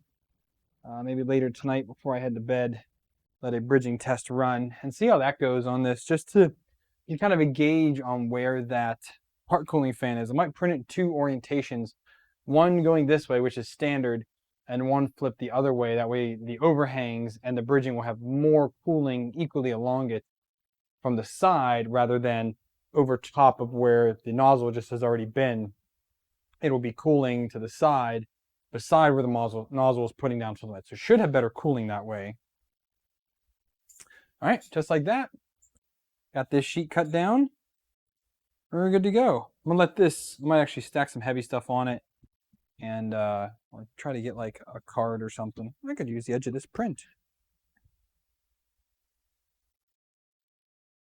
Maybe not. But yeah, I just need to let that, make sure that adheres well. Slide? Nope.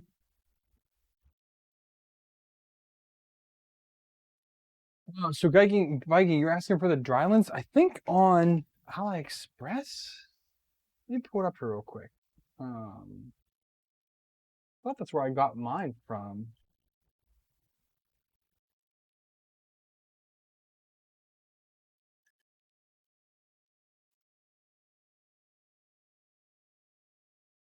So these ones are Drylands. So these are inline ones, but that's not what I'm using. I'm using these right here. Anti-backlash lead screw.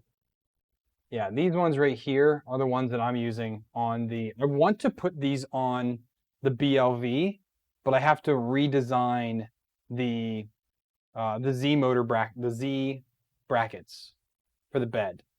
So I need to redesign those if I want to use these. They come in a pack. Well, this one won 49 cents, so they're $2 a piece. 2 millimeter pitch, 8 millimeter lead. So this is 49 cents plus $1.60 shipping. Not too bad at all. But yeah, these are definitely, I think these are much better than a lot of other things.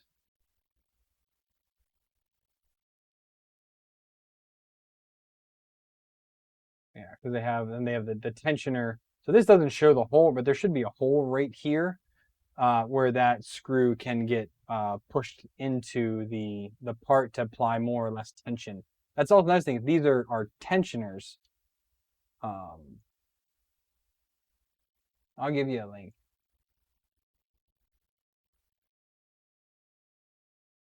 Let's see here. One second, I gotta log in here.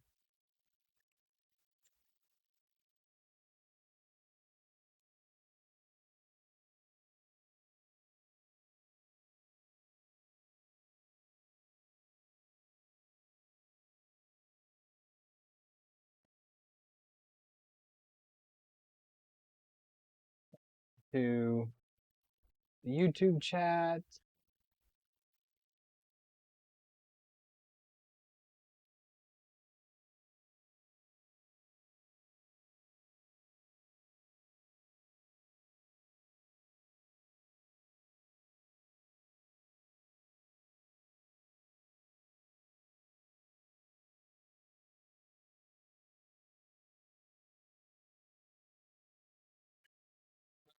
Here you go.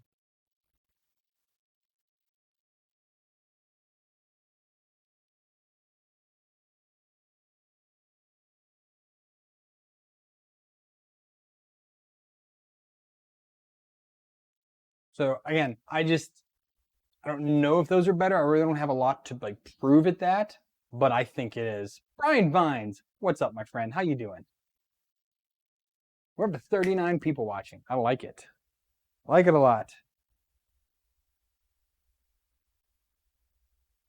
So now the last thing I need to do on here is we're going to take the deburring tool. And if you ever do apply sheets onto flex sheets, you should take a deburring tool along the top of them, because when you run your knife down, you get a sharp edge on that plastic.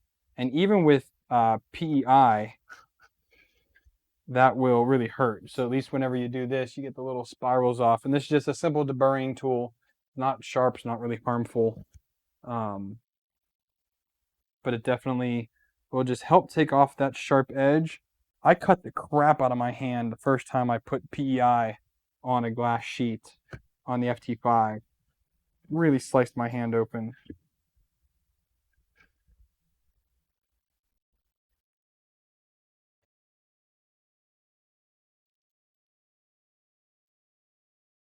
Yeah, and now I rub my hand around the whole thing on the edge and it doesn't cut me. Where before, it definitely would have sliced my hand open.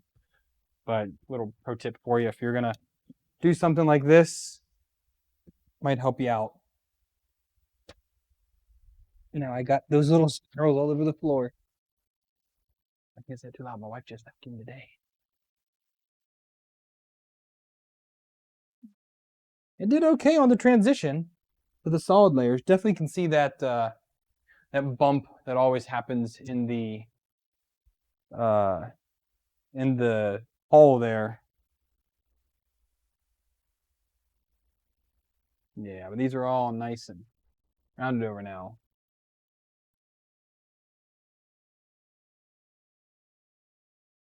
Brian, I'm doing all right. I am finally getting this thing to print somewhat decently. Definitely was a trial to happen, but I think we got there.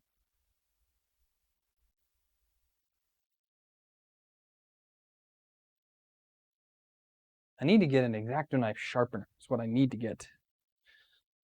The only thing I thought about working on tonight was the hypercube, but I think I'm going to save that for its own episode. Working on the firmware for that. I don't know if I want to try putting Marlin 2 on it, but I just need to modify the firmware for the screen. I do have a case printed for it now, so for the new screen. So this fits the what's it called? It's the Big Tree Tech V3 is what it is. And haven't really decided if I want the screen to do this, but I think I do. So put the other screws in here and go from there, I think. I have more in here? I do.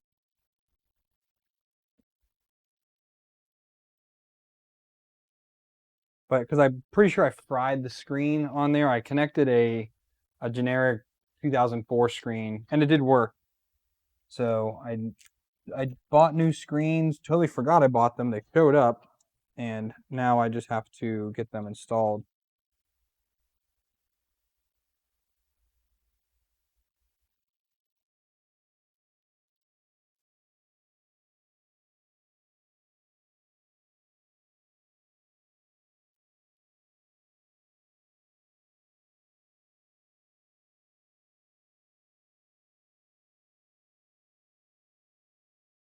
He's getting ready to move.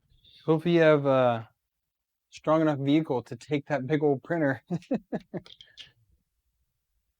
That's actually what I wanted to do. I wanted to build a great big printer here, but I just didn't have the space. That'd have been so cool to be able to do.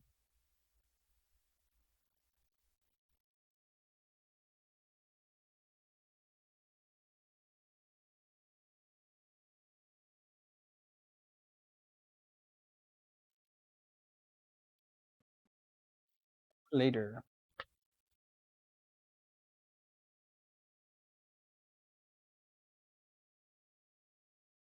Oh yeah, Mike, you're moving in with the girlfriend now. Look at you, buddy.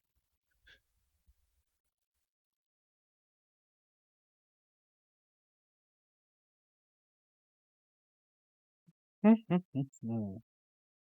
also need to clean up Filament. I have Filament. Yeah, so many things with Filament everywhere. Have you already like Viking in your new place? Have you already like tracked out like I'm gonna put it in this room, or just gonna go in the living room because it's so freaking big? Rotten says a 3D printer to make a big enough to make a camper. You know what? Ivan has done some pretty big printers. He might be able to help you there because some of the stuff he's created has been massive. All right, here with these sheets.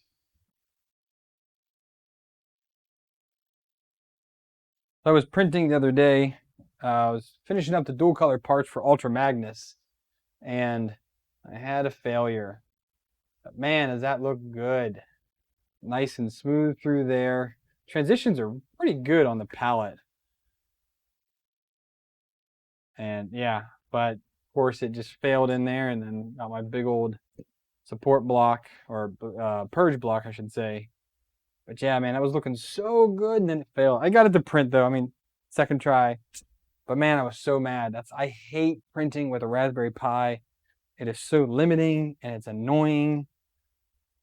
But it's the only way to really go for easeability with the palette. I hate pulling out the SD cards to have to move things around and whatnot.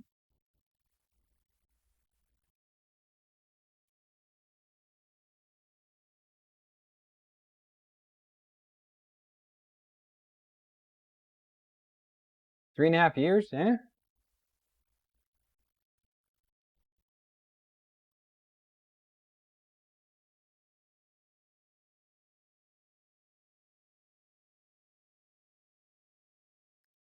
A tiny shower. We're building an office for my computer and printers, so it will need to fit there. So I think, see, you said it needs to fit there. You didn't say that it will fit there.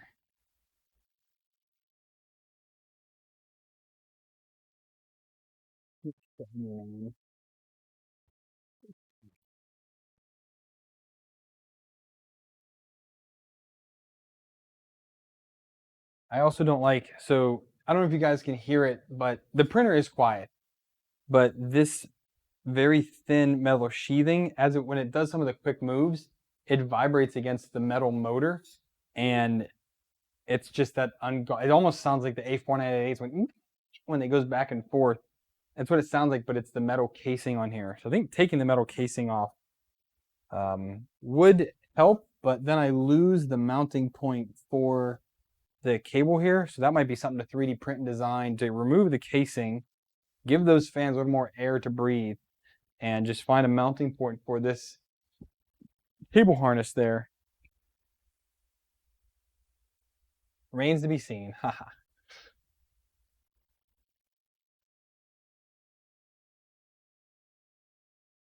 Well, I hope you were able to make it work out. I really do. The nice thing about a big Core XY though is that depending on where your cable chain is, it could be a table. That's really what I wanted with this one. Is I wanted the top to be contained, but I didn't end up designing it that way. I would need to bring the X and Y a little lower from the top and give me a little bit of space to run a cable chain or something up there. Really did debate that, but didn't end up doing it that way with this one. If I ever make another one, maybe I'll look to do that. Maybe, I don't know. Definitely something to consider though.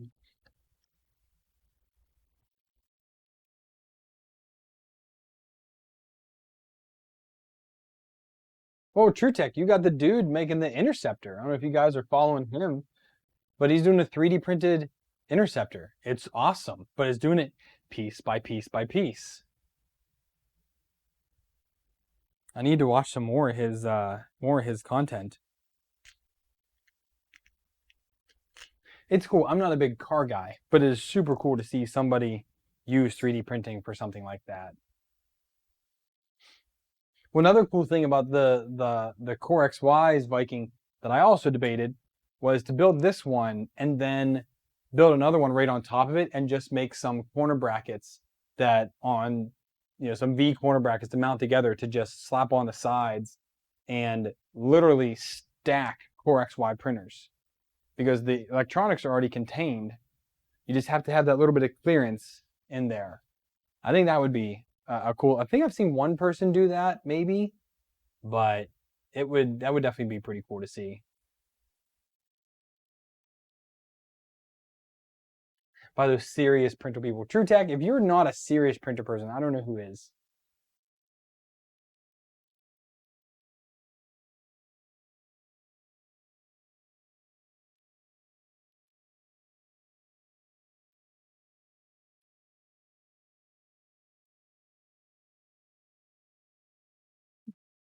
I like how this is looking so far, guys. I think we got the slicer settings on the first try. I think Jesse's here. What's up, man?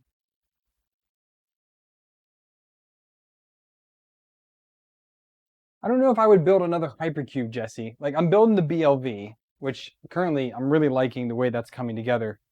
But with its design, you definitely can't stack them. I guess you could, but you'd have to have a really large underbay for the top one that goes above each one, just because the extruder is so high, and that's where your cable chain is. But I also went direct drive, which does make the carriage much taller because I went with direct drive. There's no reason to do with Bowden. Bowden's stupid. Oh, they have a double deck Core XY.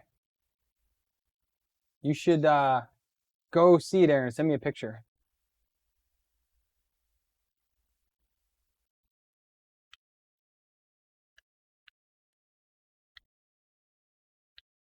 Oh man, she decided to leave. Well, hopefully it's for the right reasons. I'll give it that. And hopefully she's happy with that decision. And you said before to enclose it. I don't want to enclose the hypercube. Never wanted to enclose that one. It is built to be enclosed, but again, I didn't want to go that route. And the BLV is going to be mostly enclosed, so I could print ABSs in it and not have a airflow because three of the 6 sides, four of the 6 sides are going to be enclosed. It's just the top and front that won't be. But I could easily use an extra piece of the board to kind of make an air block that I could just magnetize to the front while it's printing. Just can't do anything on the top.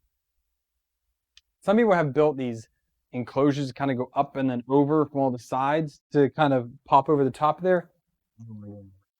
That's just not me. You can afford a wife.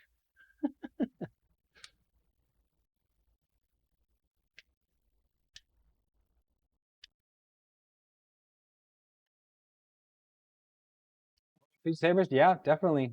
Always need those, man.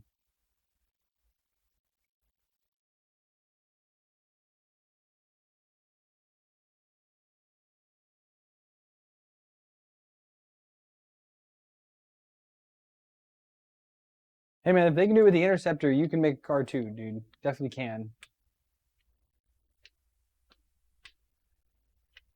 Geez, Viking, you might as well just get like some 8x4 drywall sheets to enclose that printer because it's so big. Like that has to go down as the largest consumer Core XY built. It has to.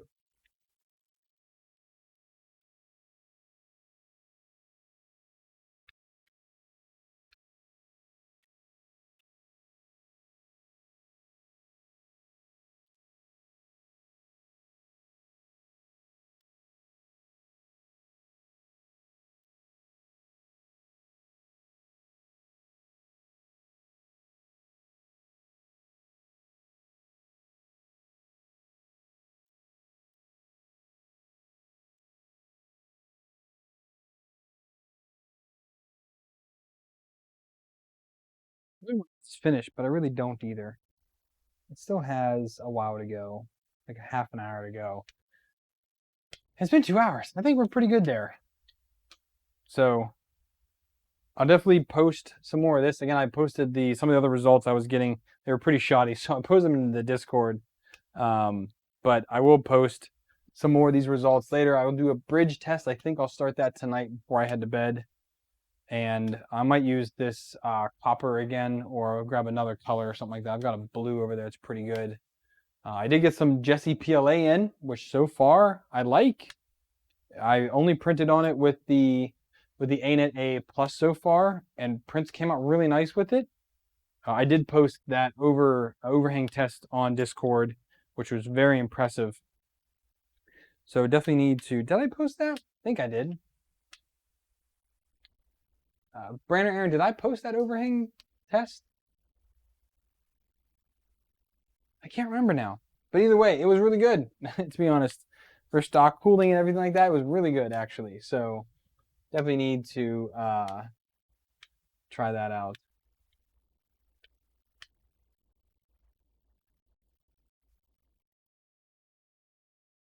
Yeah, man, that is definitely a huge thing. So, all right, man, we are gonna call it a night for everybody. I think everybody should go to bed. It's getting late. But yeah, thank you everybody for tuning in. Hopefully we'll get some mail this week and I'll be able to do. I did post. Okay, thank you, Aaron. Hopefully we'll be able to do some more with something on Friday, or we can talk some more about this. Or I'm waiting for. I want to start the. I need to finish up the prints with the ANET A8 Plus to do the review on that before I mod it, but I can't mod it until the SKR 1.3 comes in. I don't know when that's going to be. It's slow boat from somewhere. So once that comes in, then I can at least start. I have all the custom parts printed. Everything is ready to go. I just need to finish the review, do the review, and then we can start modifying that. Waiting for the last few parts for the BLV to come in and tuning this and seeing how it goes. So we'll kind of see how Friday goes, see what we end up doing there. So thank you all for joining in. A lot of people again tonight. Fantastic to have everyone here and be so active in the chat and things like that. So thank you all for hanging out. If you guys want to support the channel, just know that pretty much everything that I get goes directly into the channel, especially patrons, Patreon. All the money coming from there goes directly into the channel, buys the printers, the mods, things like that.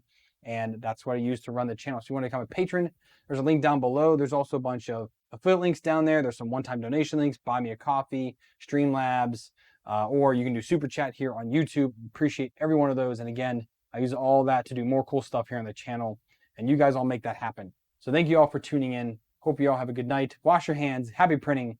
I'll see you guys next time.